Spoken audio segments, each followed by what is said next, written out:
Brilliant. Thanks, Risa. Yeah, my name's Amber and I'm a recovered alcoholic. And yeah, my sobriety date is the 10th of December 2021. And my gosh, my voice is shaking. I'm just going to turn this thing off. Yeah, my voice is shaking. I'm pretty nervous. It's one of the greatest gifts I get to have being sober, taking people through this big book. And I love it one on one with a sponsee. And it is a whole, I've never done this kind of doing a foundation meeting to a group. And I was saying to Kim earlier, I was like, there's just so much good stuff. I was like, there's just so much good stuff. And so let's see what happens. Let's see where we get to. Um, yeah, and I kind of can't get it wrong. I'm reading out of this book, and that's going to kind of say it all. So we are going to start straight off at page 17.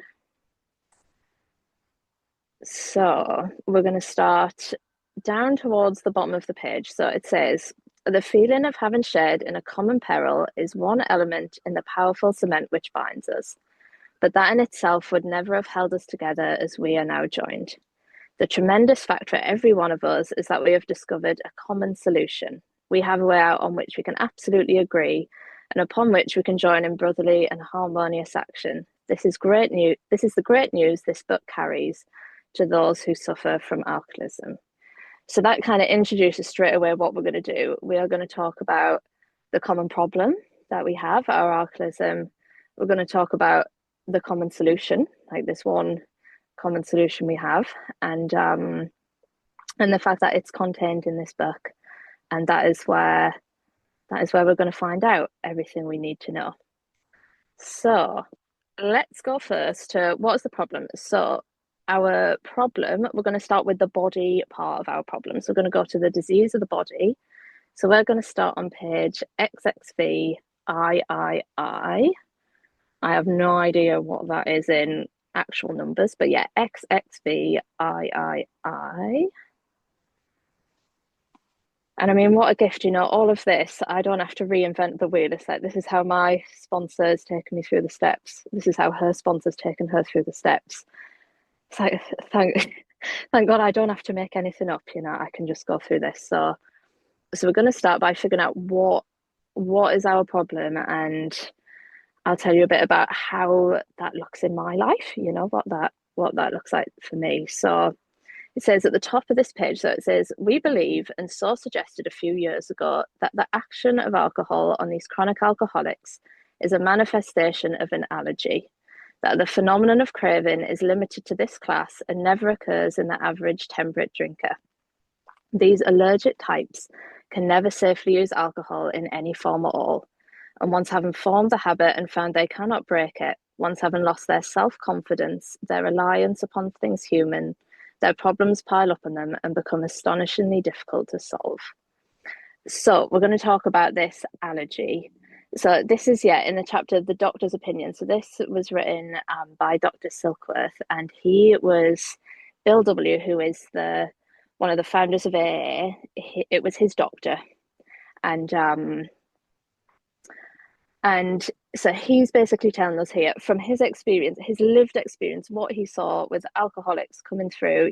Most people came in, kind of had the solutions that he had to offer, and they'd go home and they'd be all right. And then there was some of us, who were going in there, and they go back out, and then they come back in, and then they go back out, and what he picked up on from his experience, from what he saw, is that we have this abnormal reaction to alcohol, that our body is different to kind of your bog standard heavy drinker. And what that looks like for me, I mean, the first time I drank alcohol, I got drunk. I was 12. I was the most shy, um uncomfortable, I just felt so I was from this big bulgy northern good solid family, and I kind of came out of the womb just worried, all of the time, just always were just so worried. And I had a drink when I was 12, and I all I remember from that time, and I remember this long before I ever came into AA, I was like rolling off the couch laughing. I was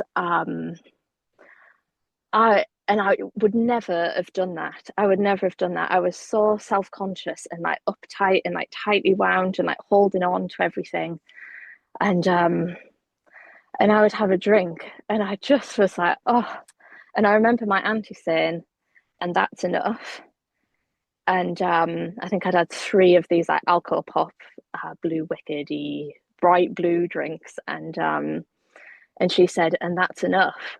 And she went to the toilet, and I went in the kitchen and got more.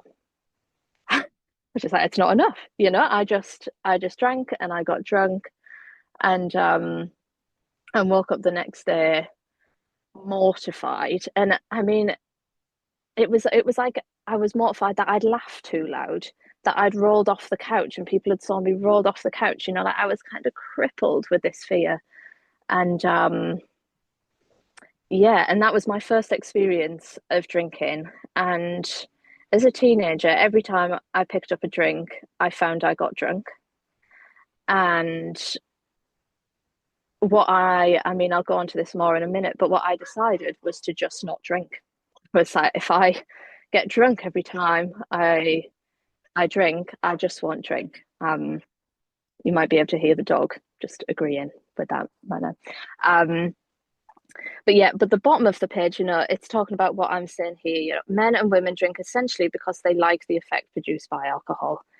Like I loved it. I went from this really uptight, like holding on to that laughing, that freedom. And it says here that sensation is so elusive that while they admit it is injurious, they cannot, after a time, differentiate the true from the false. To them, their alcoholic life seems the only normal one. They are restless, irritable, and discontented unless they can again experience the sense of ease and comfort which comes at once by taking a few drinks which they see others taken with impunity. So, I'd figured out, yeah, by the time I was 16, I asked for a sober birthday party because I love the effect produced by alcohol. I did not like waking up the next day to how I was when I was drunk. And I remember, gosh, my 18th birthday, we went out for a meal and my family were begging me to drink. They were saying to me, they're like, have a drink. It's your 18th birthday. Let's celebrate. Let's relax. But I just knew it. I was like, if I drank, what would happen? I'd be throwing up. I couldn't control how much I would take. I didn't have an off switch. I kept trying to find that sweet spot and I'd go straight past it. My body just reacts differently to alcohol. And I knew this. I knew this deep down. So I remember that night so vividly. We went out for tea, like for dinner. It was a big family. Um, Everyone's drinking, having fun, kind of drinking with impunity. They're just having fun, few drinks, and I knew I couldn't drink. I knew I couldn't drink. So my solution was to sit there. I was in so much fear, resentment. I kept going to the toilet to self-harm, then bandaging my wrists up and then sitting back at the table and then like rocking in my chair, watching people drink. I was so uncomfortable, that restless, irritable, and discontent. And I knew I couldn't drink. And I didn't drink that night. And then a few weeks later, I was babysitting and I thought, I'll just have a little shot of Malibu. I'll just have a little shot of it. And I'm blackout drunk, paralytic babysitting. And that wasn't my plan, like it wasn't. I'd said I wasn't going to drink. I said I wasn't going to. I knew what happened when I took any alcohol in my body. I knew that I would get drunk, and I couldn't not pick up that drink again. Um, it kind of reinstates that just over the page on page XXX. It says just like near the bottom there, it says all these in it. So the rest, the like kind of bit in between is talking about kind of the different behaviors of alcoholics, but it gets down to nearer the bottom of this page and it says, all these and many others have one symptom in common. They cannot start drinking without developing the phenomenon of craving, this reaction that I have to alcohol. And in a way, I'd kind of had it sussed. I was like, just don't drink, just don't drink. And that's where we're going to come on to that second part of the problem, the um this disease of my mind. So if we go to page 23 at the yeah, if we go let's start at the bottom of page 22 because that kind of gives a nice little lead up into 23. So it says, we know that while the alcoholic keeps away from drink, as he may do for months or years, he reacts much like other men. We are equally positive that once he takes any alcohol whatever into his system, something happens, both in the bodily and mental sense, which makes it virtually impossible for him to stop. The experience of any alcoholic will abundantly confirm this. And then it says, these observations would be academic and pointless if our friend never took the first drink, thereby setting the terrible cycle in motion. Therefore, the main problem of the alcoholic centers in his mind rather than his body. So, that's what I'm saying there. It's like I had like the solution if I was a heavy drinker at that time was to just not drink. And from being really young, I wasn't able to do that. The main problem for me centered in my mind, I would always go back to drinking and just didn't quite was just baffled by it. I was really sensible. I never had any detentions in school. I was really bright. I got good grades. And yet, when it came to alcohol, I just couldn't stay away from that first drink, or not when I wanted to. I didn't have that control. So we've kind of talked about, we talked about losing that control in my body when I take that drink, and then losing the power of choice of whether I pick up that drink. And that's a pretty scary place to be in. And to have realized that at age 18, and I kind of knew there was something fundamentally, felt like there was something fundamentally wrong with me. Like I just felt so uncomfortable all the time. And I kind of went on this mission of fixing myself. I was like, I am just gonna, if I feel better, I won't need to drink. I won't need to self-harm. I won't need to pull my life down in whatever, drunk or sober. I just felt like I just couldn't do life. And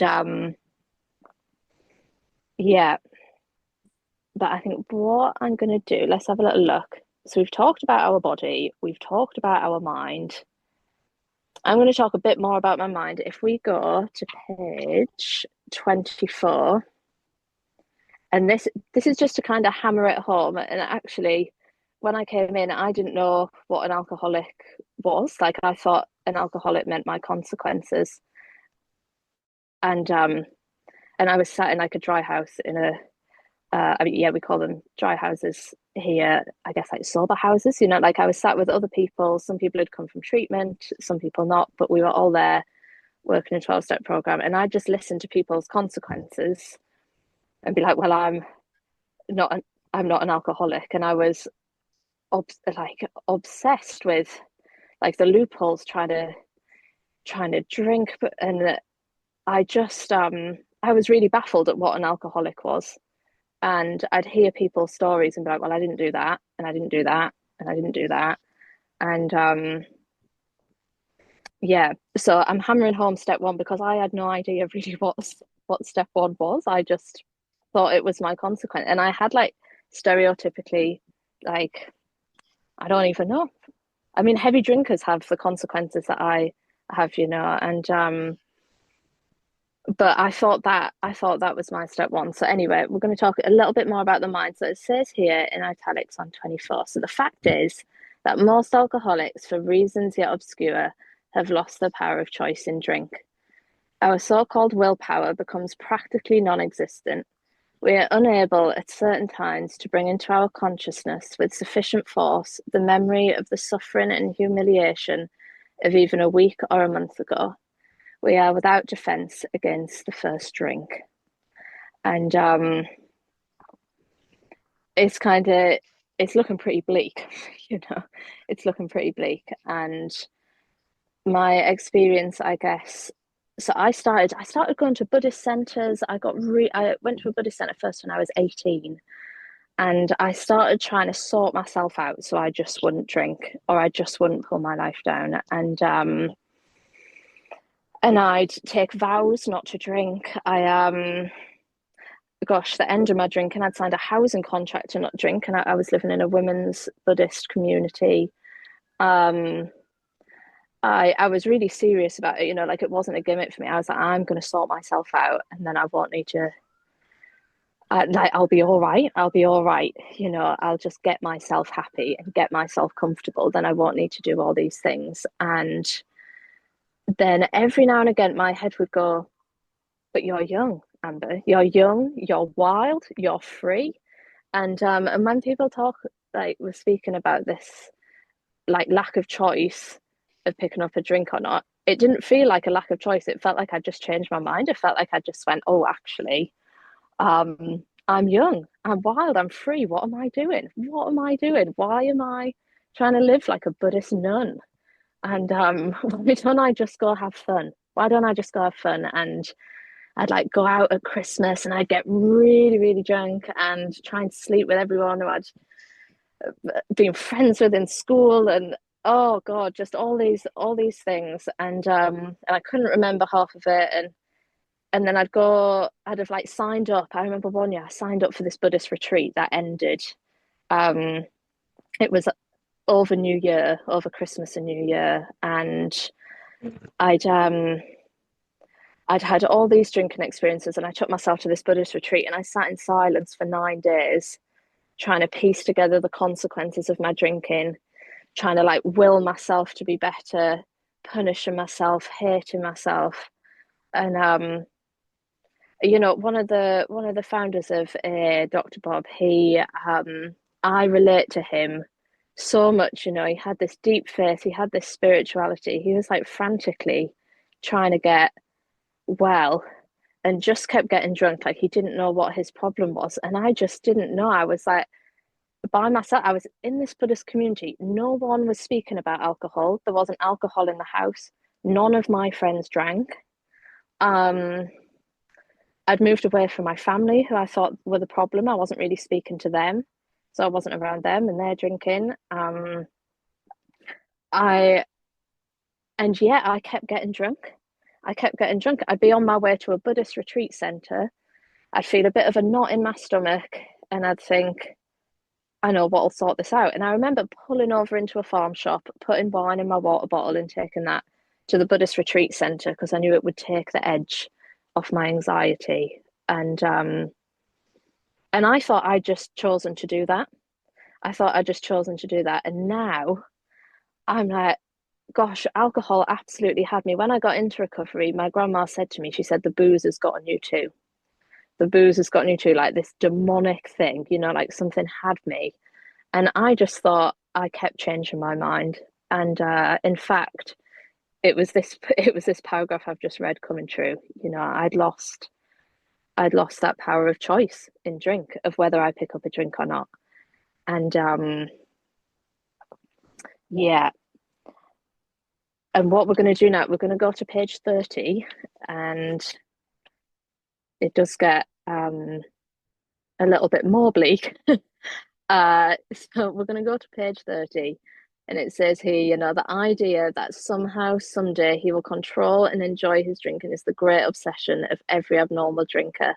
The persistence of this illusion is astonishing. Many pursue it into the gates of insanity or death. We learned that we had to fully concede to our innermost selves that we were alcoholics. This is the first step in recovery. And it goes on to say, just further down that page, a bit more about my illness. It says, we are convinced to a man that alcoholics of our type are in the grip of a progressive illness. Over any considerable period, we get worse, never better. So, 18-year-old me who could like hold off for a bit of time.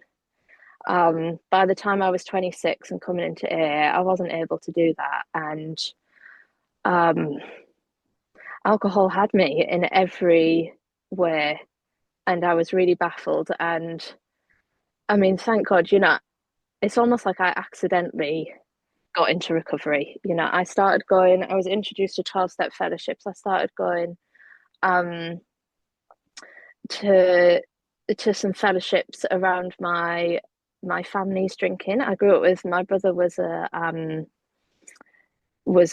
drug addict, an alcoholic by his own admission, and I was like, they're the problem.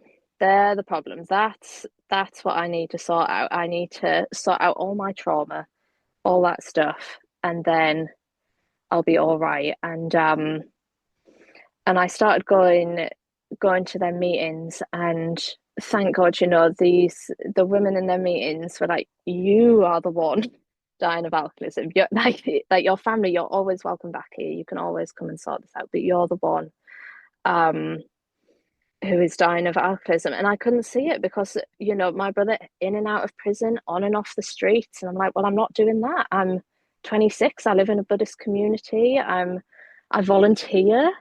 I work in healthcare, like um, yeah, I was like, I'm not like him. I'm not like him. And, what I've kind of gone through there, it's like that disease of body. I have that. And I have that disease of mind, I change my mind around alcohol. I change my mind. I don't know when, I don't know where, but I always do. I always do. And I always come back to this obsession that I'm not like alcoholic. I could not concede to my innermost self when I first came in, and um, I made it very difficult for myself in the first year. And um, yeah, it was a frightening place. It was a frightening place to be dying of to be sat in AA meetings drunk, knowing that there's something deeply wrong with me, thinking I'm not an alcoholic because I don't have the right consequences, but being just always wanting to drink day in, day out. Like sat there, I'd like sit there and think of, if I go to my parents, maybe I could get vodka, and then I'd have to smash the window, and then if I smashed the window at this time, I could get out, and then this, and I would just like sit and think of how I could drink, because the cat was out the bag really at the end of my drinking. Nobody wanted me to drink. Nobody thought it was a good idea. Everyone was upset with me.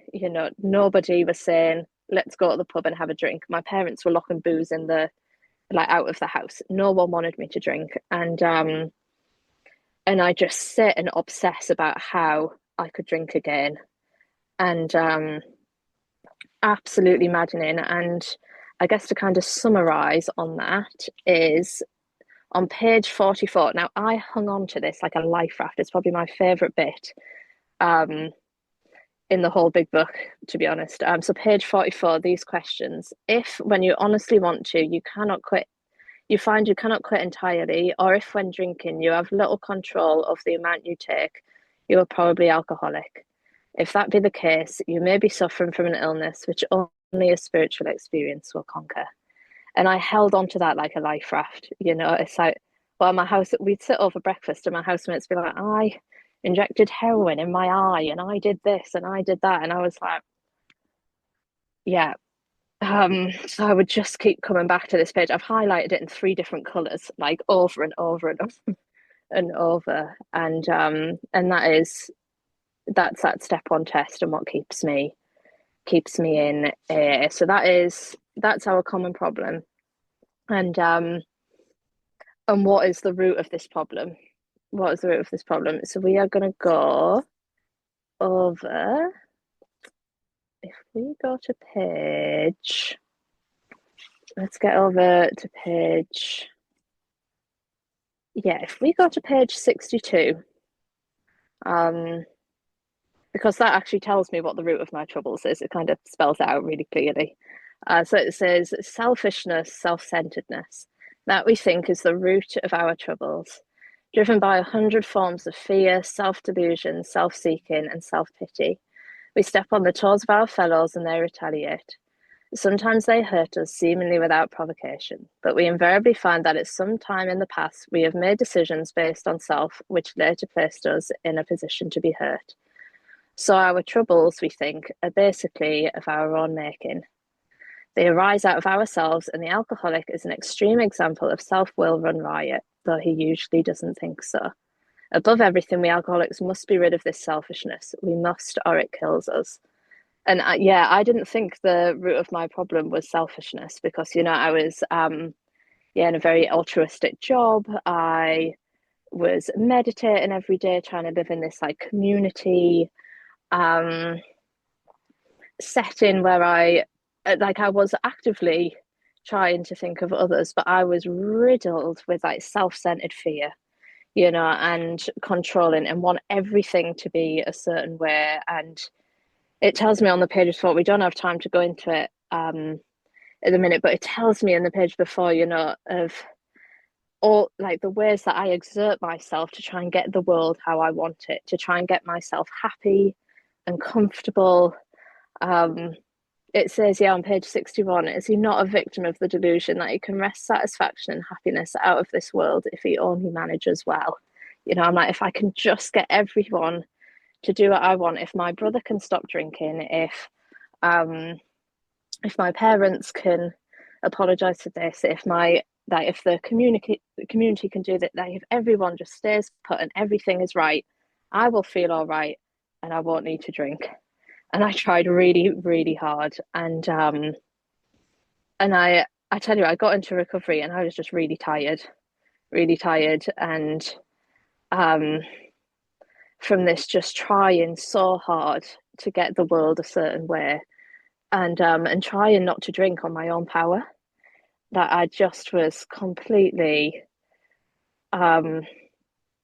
I was a mess when I came in every like spiritually, emotionally, physically, and really, really broken, and broken enough, to ask for help.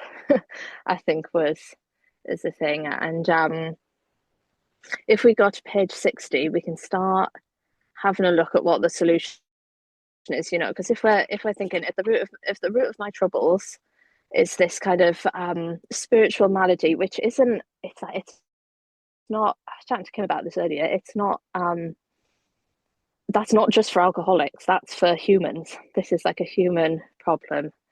And but what I do, I try to treat that with alcohol. Not everybody tries to treat it with alcohol, but I do. And then I have this bodily reaction to alcohol, which means I get drunk and um, kind of set that terrible cycle in motion. But if we have a look at page 60, you'll see it says A, B, and C halfway down the page. So first we're looking that we were alcoholic and could not manage our own lives. So it's like first of all, do I accept, that I'm alcoholic, that I have that bodily reaction to alcohol? Am I like bodily and mentally different to my fellows? Um, and can I manage my own life? Like I don't think I realized just how much I couldn't manage my own life until I did my step 4, to be honest. And then me and my sponsor looked. It's like I had like an inkling that I couldn't manage my own life. I was rocking up to meetings in hospital gowns in all sorts of ways. I was a mess, but I couldn't really see how unmanageable my life was. It was only when I sat down with my sponsor and we did this big thorough inventory looking at all of my resentments and fears and harms. And I was like, my God, my life's a mess. Like I had no idea. I had no idea. And I kind of, to be honest, the first 3 steps, which is what I'm talking about a lot at the minute, that I kind of did these on good faith and just got on with the rest of the steps, and more was revealed to me, because the first 3 steps I was just like, I I can't stop drinking. I'm terrified of drinking again, or I'm obsessed. Like I'm absolutely maddened with this thing. It's all I think about all day long, every day. I'm terrified of drinking again. I don't know how to not drink. My life's in a state. Um, and the woman who sat in front of me had solved that problem in her own, like something was different in her. I looked at her, I mean, God, I looked at her with such admiration when I came out. I was like, how on earth, you know, she had a mad story and she was sat there 9 years sober. She hadn't drank and wasn't obsessed with drinking. She had the kind of life that I want. She was able to manage her problems. She had a deep faith, but she was just really humble about it. And I looked at her and I thought, how on earth do I get from this to this? And she would just say, just trust the process, you know, just keep doing the steps, keep doing the steps. And um, yeah, that's what we're looking at here, you know. So this A is what we talked about, this first step, like, do I accept that I'm different? And then B, that probably no human power could have relieved our alcoholism, you know. So it's like I I just couldn't, you know, I just didn't have the power. Um, and when I came into it, I fear sobered me up at first, and I got a sponsor and started getting on with the steps. And I'd ring her up every day, and she'd be like, "How?" She'd be like, "How are you?" I'd say, "I'm fine. I feel really blessed, really grateful to be sober." Not once did I mention that I'd spent the whole day thinking about alcohol, that I'd been trying to come up with every which way to figure out how I could drink normally again, how I could drink without consequences, how I could not end up in a hospital gown, or I could not end up suicidal. Like, you know, I didn't think to mention that. I was just telling her how grateful and blessed I was because I didn't want her to think she was doing a bad job.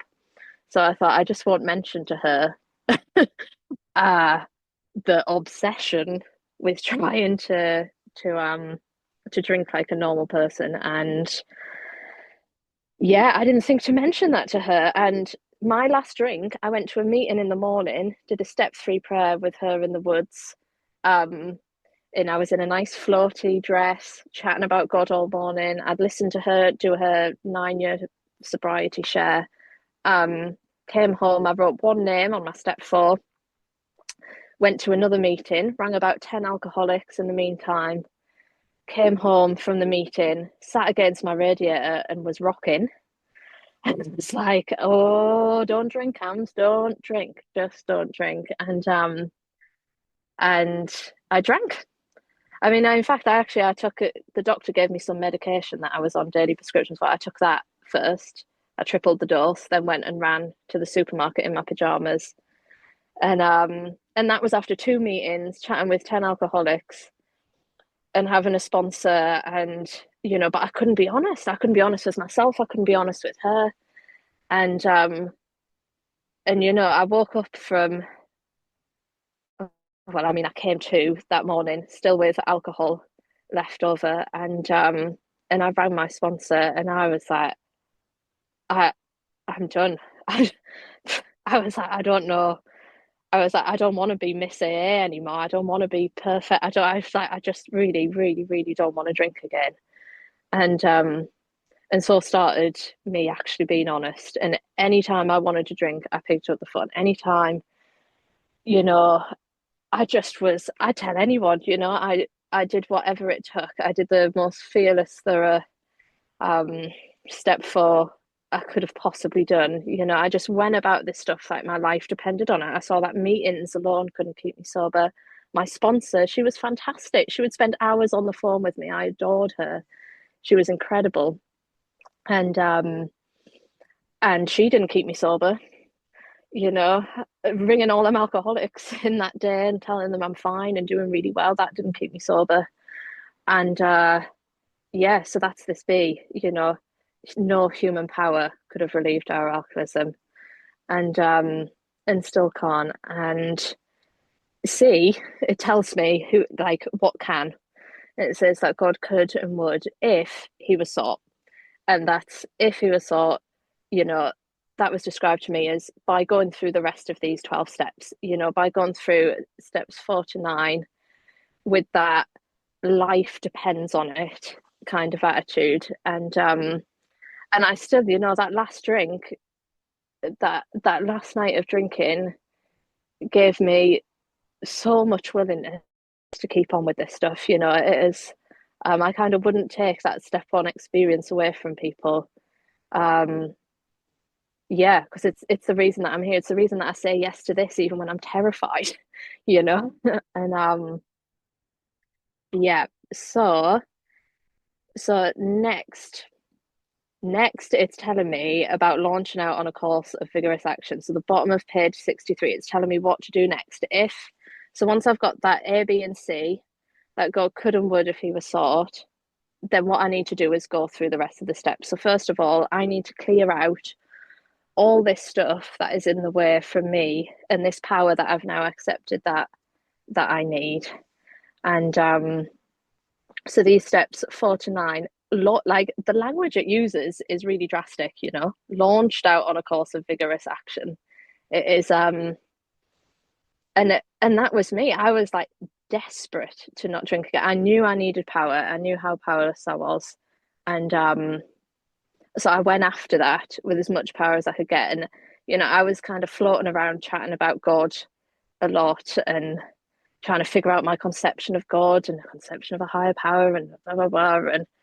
And actually it was the practical actions. It was me and Kim were saying earlier about this power of like subtracting things away, like clearing out the stuff. If I can just clear out all the things that are in the way from me and the power that I need to not drink, and to have like a good, purposeful, decent life.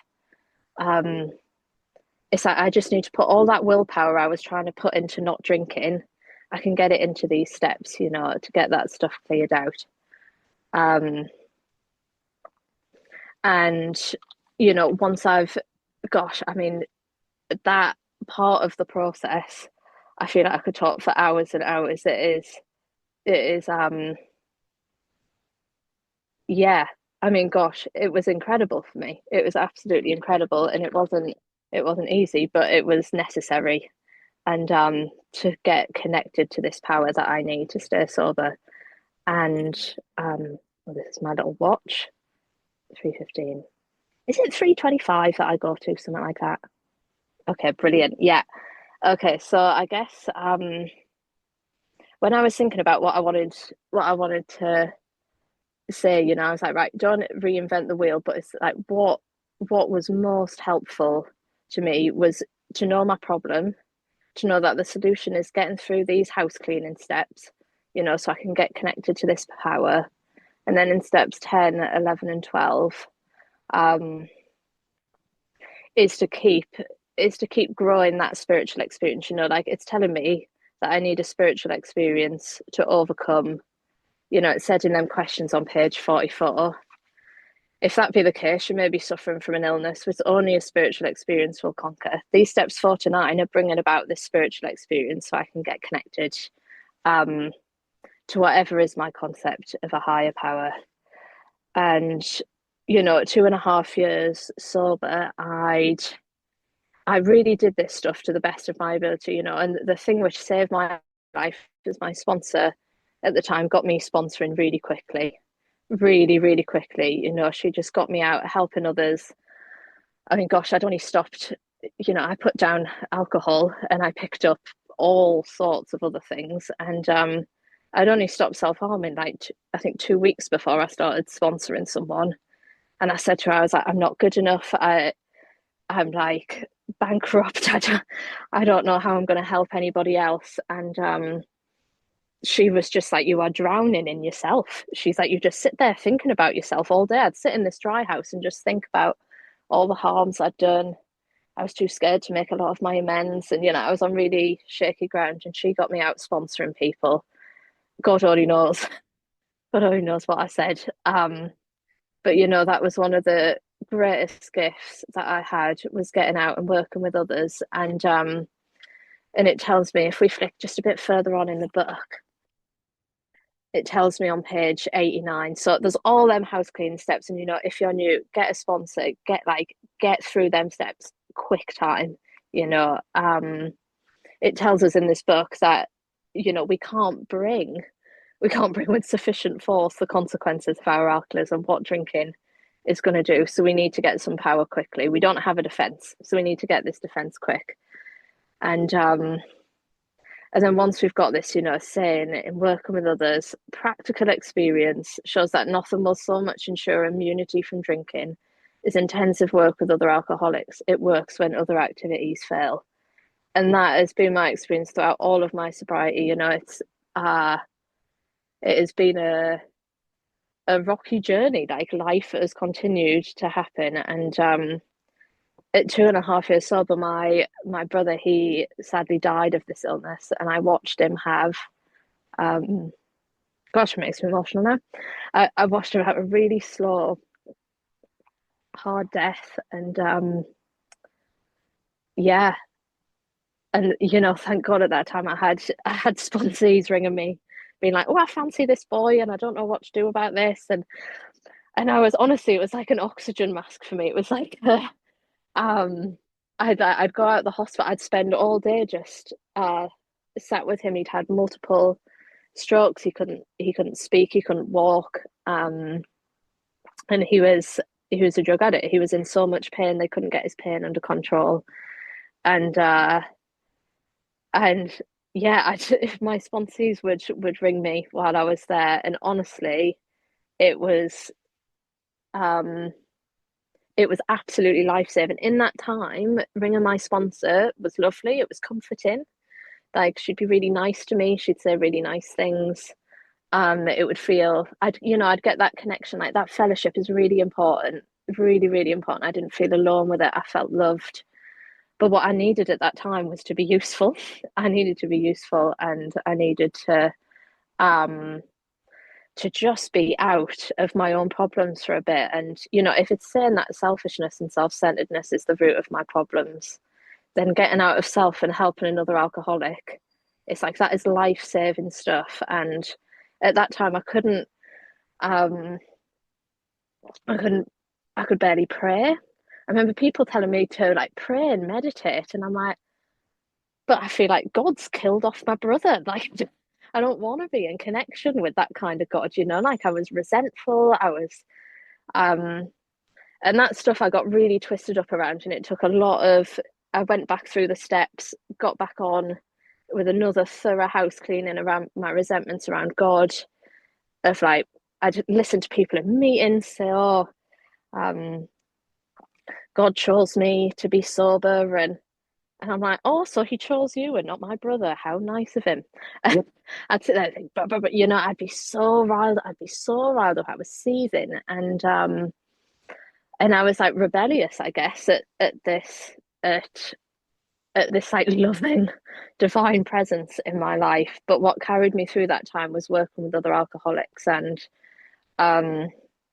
and I had to practice what I preached. And yeah, I I changed sponsorship and went about this. I felt like I was dying again. I was so blocked off from my own higher power, and I really do believe helping others like carried me through with some kind of grace. That I just was not drowning in my own problems, and yeah, got back on with the steps, and got to have it was like another layer of the onion. And got to be even more.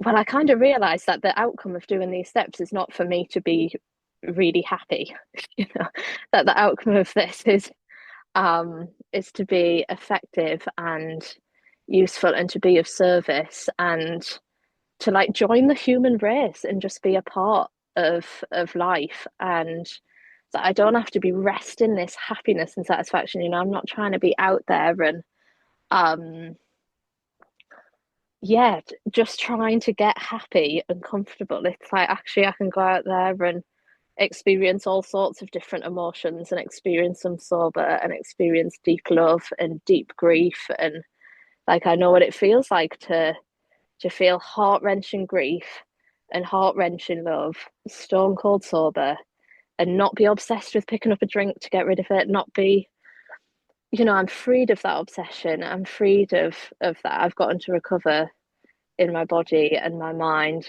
and I just get to be a part of life. Like I knew today was the answer was not to wake up and sit and think about how I'm going to come across and be incredible on this share. Like I knew the answer. I mean, I was blessed with getting to listen to a step five this morning from a sponsee. What a gift to be able to listen to that. I got to just chat to my mum and dad about their weekend and how they've been. And yeah, it's like I'm a different person nowadays, and I get to have this really glorious life. And I was so baffled when I came in, and so baffled and broken. And yeah, I can't put into words how much my life has changed. And um, I tell you, I feel an awful lot better after clearing out all of my resentments, all of my fears, after trying to make every amend to every person, to in like every relationship in my life. It's like I could feel like I can breathe. Like I feel like I can breathe again. And yeah, I would just say, do these things, like get a sponsor and get on with it. And yeah, I think I could leave it there. Thank you.